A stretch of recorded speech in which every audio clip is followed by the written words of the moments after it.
আমরা ধর্মের অনেক গল্প করি, কিন্তু ধর্মটা কি সেটা আমরা একবার খোঁজ করে দেখলাম। ধর্মটা কাকে বলে, কারপরে এই ধর্মটা দাঁড়ানো আছে। আমরা যদি দেখতে যাই, দেখতে পাই যে আমরা সত্য, ত্রেতা, দাপার, কলি, এই চার যুগে আমরা কি দেখতে পাই। আমরা এখানে এই চার যুগে আমরা কি কি দেখি? আমরা দেখি আমাদের তপস্যা, শুদ্ধতা, দয়া, আবার দয়ার সঙ্গে মায়া, আর তারপরে সত্য। এই চারটে নিয়েই তো ধর্ম। যেখানে এই চারটে নেই সেখানে ধর্ম বলাই যায় না।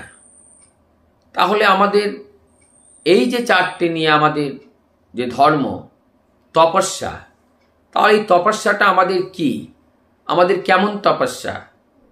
যেমন ছাত্রদের তপস্যা কি? তাদের অধ্যয়ন করা, ওটাই তাদের তপস্যা।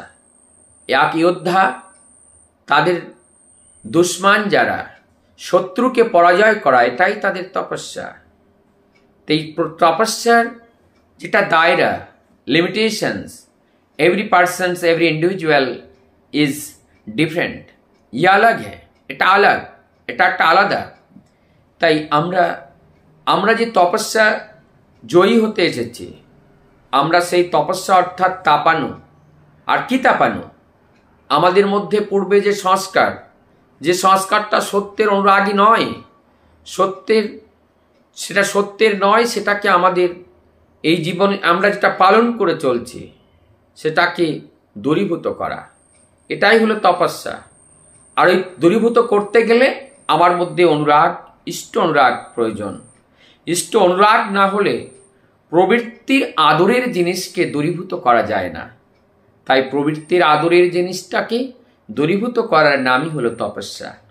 আমি বিড়ি খাই, আমি সিগারেট পান করি, আমি মদিরা পান করি, আমি আফিং, ডোডা ইত্যাদি আমি খাই, সে যে আমার প্রিয়।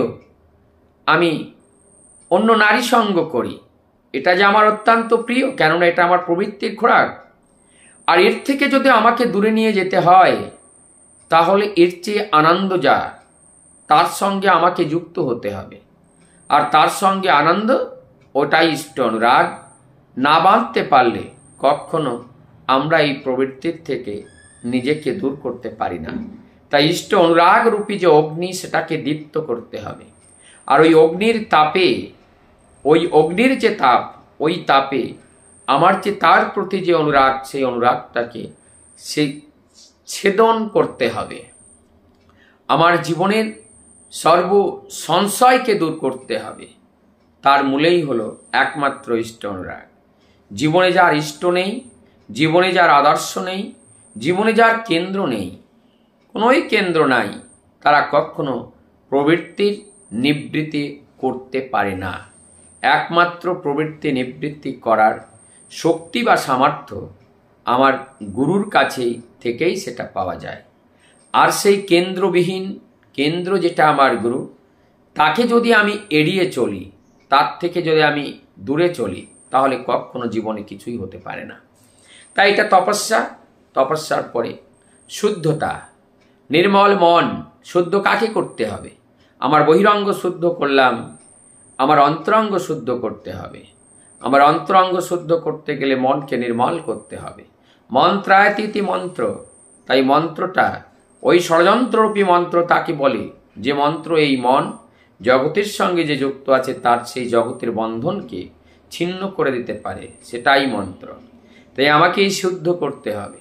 তারপরে দয়া। এই দয়ার সঙ্গে মায়া আছে। দয়া কোনটা? আমি আমার সন্তান, সন্ততি, পরিবারজনের প্রতি যে কর্ম করি সেটা দয়া নয়, সেটা মায়ায় বশীভূত হয়ে আমি করি। আমি এছাড়া পরোপকার রূপে যে আমরা সমাজের জন্য, রাষ্ট্রের জন্য নিজের হিতকে অপেক্ষা না করে, আমার নিজের হিতকে ধ্যান না রেখে যেটা করা, তার ভালোর জন্য যেটা করা, সেটাই হলো দয়া। আর এই দয়া পরবাস না হলে হৃদয়ে প্রেম জাগে না। তাই আমার দয়া করতে হবে। আর তারপরে সত্য। এই সত্য পালন করতে আমার যা যা প্রয়োজন, তাই দিয়ে আমাকে সত্য পালন করতে হবে। সেটাই হলো আমার ধর্ম। এই চারটে পালন করতে গেলে হিন্দু, মুসলিম, শিখ, ইসাই, বৌদ্ধ, জৈন এটা সবার জন্য প্রযোজ্য কি না? এটা সবার জন্য প্রযোজ্য। তাই সবার জন্য যদি প্রয়োজন হয় তাহলে ধর্ম তো বহু হতে পারে না, একটাই ধর্ম, আর সেটাই পালন করে চলা আমাদের জীবনের দায়িত্ব। তাই এই ধর্মকে আমরা বহু তৈরি করে আমরা ছিন্ন বিচ্ছিন্ন হয়ে সমাজকে যেন আমরা ভেঙে ফেলছি। একে অপরের সঙ্গে যেন প্রতিহিংসা দিন প্রতিদিন যেন বেড়ে চলেছে। এটা আমাদের সমাজের জন্য এবং আমাদের ভবিষ্যৎ প্রজন্মের জন্য কখনো ভালো নয়। আর জাতিহিংসা এত পরিমাণভাবে বেড়েছে, একে অপরকে দেখতে পারে না। তার জন্য আজ বিদ্বেষ, তার জন্য আজ যুদ্ধ, তার জন্য আর দেখতে পাই আমাদের সামনে যেন আমরা দাঁড়িয়ে আছি সেই আগামী বিশ্বযুদ্ধের সম্মুখে। একমাত্র এই যুদ্ধটাকে এড়ানোর একমাত্র রাস্তা আমরা যদি পরম পুরুষকে গ্রহণ করে এবং তাকে ভালোবেসে তার মতো হয়ে উঠে প্রতিটা ঘরে যদি তার বার্তাকে আমরা ছড়িয়ে দিতে পারি, তাহলে বাঁচার এই একমাত্র রাস্তা। এ ভিন্ন অদ্বিতীয় কোনো আর রাস্তা এই জগতে নাই। জয় গুরু।